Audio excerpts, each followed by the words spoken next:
And what if, at the moment you thought you were closest to God, you realized you were actually drifting further away?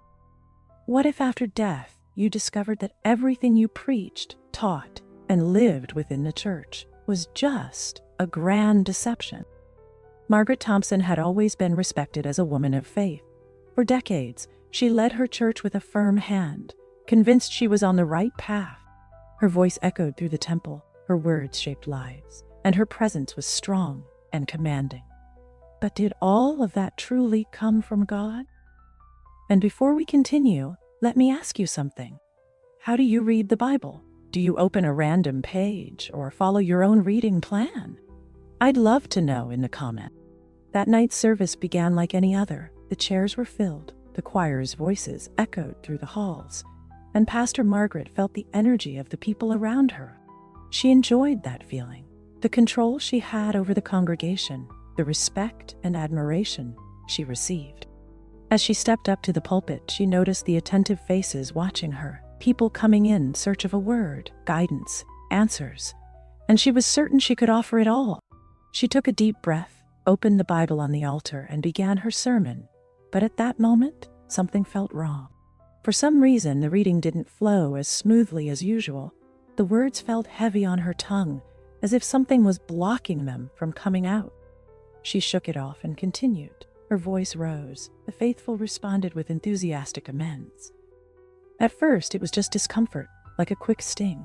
She placed her hand on the spot and kept talking until the pain hit her again, this time stronger. She blinked a few times, trying to ignore the tightness. The microphone trembled in her hand, but no one seemed to notice. The surroundings began to blur. The voices faded into a distant hum. Margaret tried to take another step, but her legs gave out. The microphone slipped from her fingers, and then the ground hit her face. Impact. The desperation in the crowd's eye. The lights in the temple dimmed, and the sound of screams and chatter began to fade away. For a brief moment, time seemed to stand still. The last thing she heard was the distant sound of someone calling her name. Then, everything went dark. But somehow, that's when she realized something terrible had happened. The silence was absolute. There were no voices, no music, no weight of the microphone in her hand. Just a profound emptiness, a feeling of being suspended in a place she couldn't comprehend. Margaret's consciousness began to slowly awaken. First came the strangeness. Then the realization hit. She was still in the church, but something was wrong. She looked around and saw the same chairs, the same walls, the same lights. But everything felt different, as if she were seeing her reality through fogged glass. And then she saw it. There was a body lying on the floor, surrounded by desperate people. It took her a moment to understand. It was her. A deep shock washed over her mind. Her body was there, motionless, while some deacons tried to wake her and others shouted for help. A woman kneeling beside her held her hand, eyes full of tears. That's when the panic set in. She tried to move, tried to scream, forced her body to respond, but there was no connection. It was as if she were trapped in a formless existence, an invisible presence watching everything but unable to interfere. Something inside her knew this wasn't normal, that this wasn't just fainting. Then everything started to change. The world around her warped, the lights dimmed, sounds blended into a disturbing buzz. The voices of the people faded away, and the church she knew dissolved into darkness. The ground vanished. She felt as if she were being pulled into something. The wind swirled around her, but it wasn't ordinary. It was heavy, thick, filled with something unexplainable. An intense cold began to envelop her body, or whatever was left of it. The emptiness grew larger. Then came the low whispers, barely audible at first, but soon they grew closer, more persistent. They called her name, distant voices, some familiar, others completely unknown. Some were crying, others were laughing in a twisted way, with no hint of joy. Terror took hold. She didn't know where she was, but something inside told her this wasn't heaven. She tried to move again, but it was useless. It was as if she were trapped in an invisible place, surrounded by darkness that seemed to come alive around her. That's when she realized she wasn't alone. Something was watching her, something that didn't want her to leave. The cold grew more intense. The shadows began to shift, as if they had a mind of their own. The voices grew louder. Some were laughing. Others whispered words that made no sense. But among the murmurs and noises, one phrase stood out, clear as thunder in her mind. "You preached about God, but you never truly knew him." A deep chill ran through her soul. What did that mean? She had always devoted herself to the church, always preached the word, always guided her congregation. How could she have not known God? The feeling of being watched grew stronger. The shadows closed in. One stood out from the rest. It had no shape, no face, but it was a real, suffocating, overwhelming presence. You spoke of him, but he never knew you. Fear took over. She wanted to deny it, wanted to shout that it was a lie, that she had always done what she believed was right. But deep down, an uncomfortable truth began to surface. What if her pride, her vanity, her need to be respected and admired had blinded her to something far greater? The shadow moved closer. Margaret tried to retreat, but there was nowhere to go. Then she realized it wasn't the shadow moving, it was her being pulled into the void. An invisible force began to drag her. Terror turned to absolute despair. She tried to grasp something, but her hands passed through nothingness. The shadows twisted around her, murmuring words that burned into her mind. You spoke of a God you never knew. You made disciples for yourself. You used his name, but you never loved him. Horror consumed her completely, because deep down, she knew these words held truth.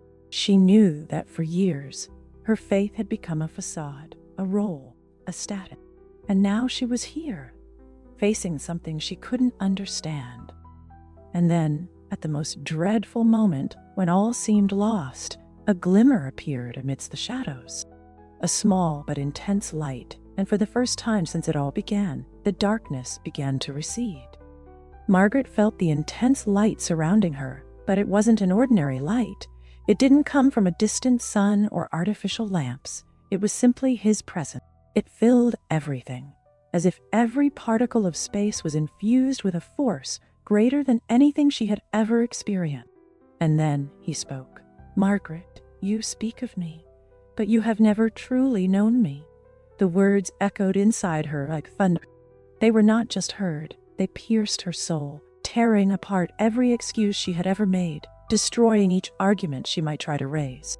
She opened her mouth to respond, but realized there was no possible answer, because the truth was right in front of her, and it was undeniable. She felt something inside her shatter, a part of her, a part she had carried for years, dissolved in that moment. It was pride, the absolute certainty that she was a just woman, a faithful servant, an unquestionable spiritual leader. Everything was collapsing because now before him, she saw, and what she saw was terrifying. Around her, as if projected in the air, scenes from her life began to take shape. At first they were small moments, fragments of the past that seemed insignificant, but with each new scene, the truth grew heavier. She saw herself in front of a mirror, adjusting her clothes before stepping up to the pulpit. That day, she wasn't concerned with the presence of God, but with the impression she would make. She saw herself refusing to help a humble woman who had come to the church, seeking assistance, because it wasn't the right time. She saw herself counting offerings, worried about the numbers, crafting strategies for growth, without giving a second thought to whether those souls were truly being saved. She saw herself preaching about repentance, without ever having repented. Then the scene changed. Now, she was in front of a younger man. He held a Bible. His eyes sparkled with a genuine desire to serve. She recognized that moment. He was a young man who, years ago, had approached her with a heart set ablaze for God. He wanted to understand the Bible more deeply, wanted to learn about his calling, wanted to be useful in the kingdom. She remembered the words she had said to him. This is not for everyone. You need to have a solid ministry. You have to build credibility before thinking of anything big. God honors preparation. At the time, those words seemed wise, but now, watching that scene unfold from a distance, she saw something different. She saw the light in the young man's eyes fading, witnessed the insecurity growing within him. She noticed how her words had not encouraged him, but had driven him away from the faith he once had. She watched that young man drift away from the church, and now she knew he never returned. A pang shot through her chest. It wasn't physical pain, but something far worse, because in that moment, she realized something she had never considered before. Influence, but the weight of spiritual responsibility. She hadn't just guided people. She had pushed some away from God himself. The images kept coming. She saw, each time she taught human rules as if they were divine commandments, the people who got lost because they couldn't meet the standards she had created. And then she saw something that left her utterly drained. She saw Jesus. His eyes were sad, and in that instant, her faith wasn't a relationship, it was a system, and at that moment, she felt smaller than all creatures. The weight of the revelation was overwhelming. She fell to her knees, unable to hold herself up before him. Her eyes filled with tears. She wanted to plead for forgiveness, wanted to say that she didn't know, that she had never realized, but she knew that would be a lie. Deep down, through all those years, she had felt that something was wrong. She felt the emptiness in her heart, felt his absence at the altar, but ignored it, because it was easier to carry on. It was easier to pretend everything was fine. And now, there, in front of Christ himself, she could no longer escape the truth. Then, in the midst of absolute silence, she managed to whisper just one phrase, "Is there still time for me?" The light around her pulsed. She didn't know the answer, but she knew that for the first time, she was truly asking. She didn't know what to expect. If she even had a heartbeat left, it was racing, not because she was alive, but because something inside her feared the answer. The moments stretched on, as if they would never end. Then, the light around her began to grow brighter. The ground beneath her knees disappeared. She felt as if she was being lifted, pulled upward by something, but it wasn't frightening. And then he spoke. "Margaret, I never knew you." The words pierced her like sharp blades. She felt each syllable cut, each letter sink deep into her soul. She had never been a stranger to the world. Her name had been spoken from pulpits, on radio and TV shows, at conferences. People trusted her words, sought her advice. But to him, she was nobody, not because he didn't love her, but because she had never truly sought him. Margaret opened her mouth to speak, but no words came out. How could she argue with him? How could she justify years of empty teachings, mechanical prayers, a ministry bearing her name, but never truly his presence? She wanted to say she did everything for him, but now, for the first time, she saw the truth. She had done everything for herself, and for the first time, she found herself completely stripped of everything she once believed she was. The pulpit, the lights, the respect, the admiration, the titles, none of it mattered here. What mattered was something she had never experienced: relationship, true love, genuine surrender. Warm tears streamed down her face. Her body trembled, but not from cold. Jesus stepped forward. His presence was so powerful. Margaret felt every part of her being consumed by that light. Then he raised his hand, and in an instant, everything changed. She was no longer there. Suddenly, she was back inside her church again, but it was no longer the church she knew. There was no music, no smiling faces raising hands in worship. The atmosphere was heavy and dark, as if an invisible force had drained all life from that place. Then she saw dark stains spreading on the temple walls. They pulsed like open wounds. The once majestic pulpit was now crumbling, as if time had corroded its structure. Margaret swallowed hard. Suddenly, she heard a whisper beside her, turned around, and saw a crowd, familiar faces, members of her church, but their eyes were dull and lifeless. It was as if they were there, yet empty. They were lost. Then, she heard voices in the distance. She saw a man walking away from the temple, carrying an invisible burden on his shoulders. She saw a woman crying outside, as if pleading for something she never received inside. She saw a young man who once sought answers, but left with even more questions. They weren't just leaving the church, they were walking away from God. And then she finally understood. It wasn't just words she preached, they were sentences. It wasn't just rules she taught, they were chains. Margaret felt the ground vanish beneath her feet. She wanted to scream, wanted to run to those people and tell them that everything was wrong, that God was never about rules, appearances, and control. But now it was too late. The vision faded like dust in the wind. And once again, she was before him. Now, however, she couldn't look him in the eye. There was too much shame. She fell to the ground, unable to bear the truth. She had always seen herself as a great pastor. Silence surrounded her again until the voice came. "Is there still time?" Margaret felt the air leave her lungs. The answer she feared came as an unexpected relief. But before she could grasp what that meant, everything around her began to change. The light grew brighter, the ground disappeared, and then she fell. Margaret felt a strong impact, as if her body was being thrown back into existence. Her chest burned, her lungs felt tight. She opened her eyes. The hospital lights were too bright, blinding her vision. The sound of monitors and voices around her echoed as if she were underwater. Someone screamed. She was back. The blurred faces of doctors and nurses appeared above her, hurried and alarmed. Hands touched her arms, her face, taking vital signs, checking her pulse.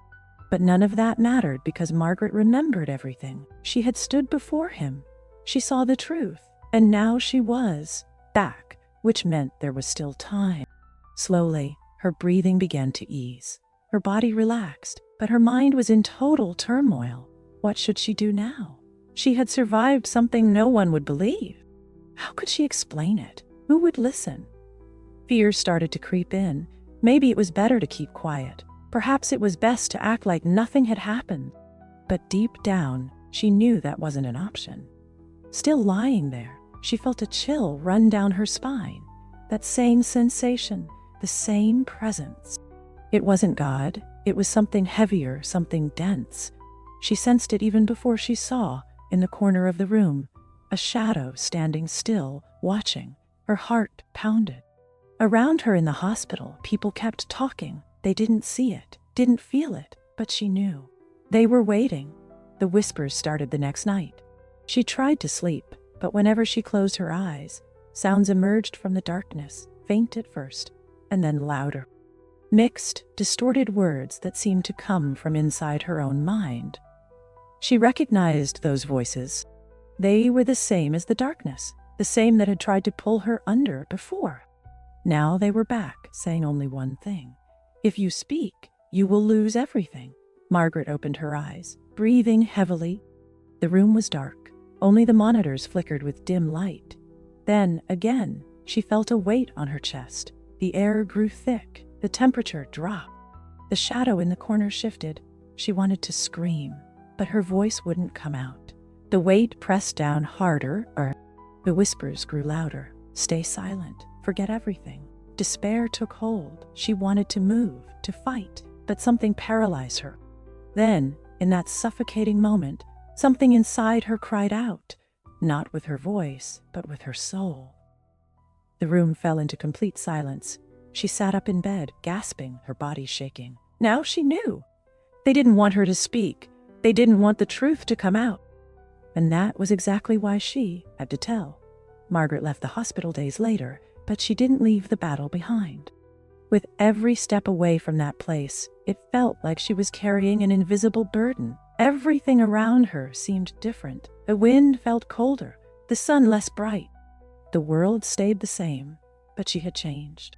From her experience, she felt as though eyes were constantly on her, as if something was following her, just waiting for her to give up.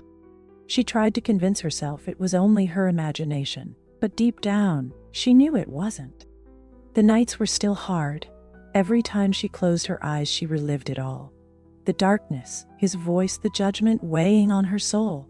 And, most of all, the response she received. There's still time. But what did that mean? What did God want her to do now? The answer came days later. At the most unexpected moment. She was sitting in her room, staring at the Bible on the table. For years, she had held on to that same Bible, preached from it, taught its words. The phone rang. It was a pastor friend, someone who admired her and had followed her ministry for years. Margaret heard. What happened? People are talking. She stayed silent. Some say you saw God. Others say it was just a trick of your mind. I need to know what really happened. She closed her eyes, feeling her heart tighten. This was the moment of choice. If she told the truth, she knew what would happen. She would be questioned, ridiculed, lose her influence, her name, her position. If she stayed silent, everything would go back to normal. She could carry on as before, but she would never be the same again. Then she took a deep breath and decided to speak. I died. Her voice was shaky but steady, and Jesus showed me something I never wanted to see. Silence on the other end of the line. There was no turning back now. She shared everything, leaving nothing out. About the empty church, the lifeless eyes of the people who followed her voice but never truly found God. About sins unseen by men but laid bare before him. She spoke of the fear she felt, the despair of realizing she had spent years preaching without ever really knowing who she was preaching to. And when she finished, silence fell again. She closed her eyes, waiting for a reaction. Maybe they would laugh. But then she heard something that made her heart stop. The pastor began to cry. I knew something was wrong, he said, his voice thick with feeling. I always felt like something was missing, but I never had the courage to admit it. Margaret felt a tear roll down her cheek. So you still have time. That night, Margaret understood her mission. She could no longer stay the same. She needed to share what she had seen. She had to warn those who, like her, believed they were on the right path but were far from the truth. She knew many wouldn't believe her. She knew she would face resistance, contempt, and doubt. But none of that mattered anymore, because now she truly knew God. And for the first time, she was free. Because in the end, titles, positions, and recognition mean nothing. In the end, there is only one question that matters.